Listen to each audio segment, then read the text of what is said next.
आपको शायद अंदाजा भी नहीं है, लेकिन लाल शरबत जैसी हलाल सर्टिफाइड प्रोडक्ट खरीदने के कारण 2006 मुंबई सीरियल ब्लास्ट के 12 आरोपी अब बाहर घूमेंगे। आप सोच रहे हैं कैसे? देखिए, 2006 ब्लास्ट के सभी आरोपियों को 2015 में कोर्ट के फैसले के बाद ही सजा मिल जाती। 5 को फांसी और बाकी को आजीवन कारावास।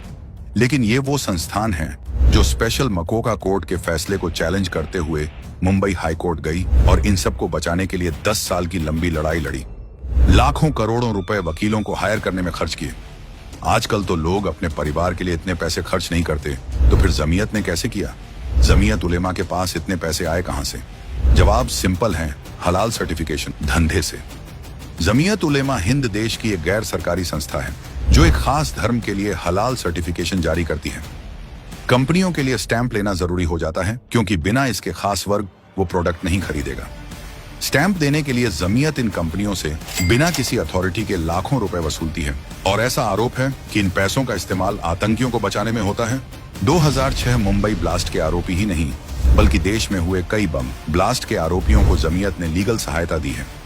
गृह मंत्रालय को दायर की गई एक याचिका के अनुसार जमीयत ने 2007 में एक लीगल सेल शुरू किया था, जिसने अब तक 700 से ज्यादा लोगों को कानूनी मदद दी है जो आतंकी मामलों में आरोपी थे, और इनमें से 192 को बरी करवाया गया है।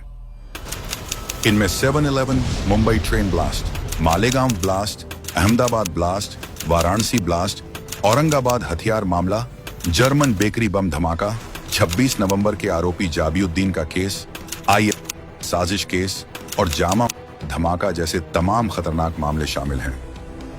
और इन सभी में आरोपियों को छुड़ाने के लिए जमीयत ने जमकर पैसे झोंके, वो भी आपके ही पैसों से, जो आप सोचकर खर्च करते हैं कि एक लाल शरबत ही तो खरीद रहे हैं। लेकिन हिंदुओं की आंखें कब खुलेंगी? उन्हें तो लाल शरबत पीकर ठंडक मिलती है।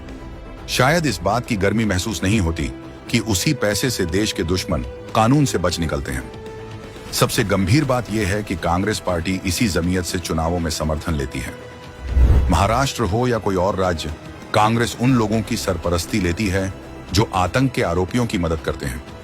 अब सवाल सिर्फ राजनीतिक नहीं, आत्मा का है।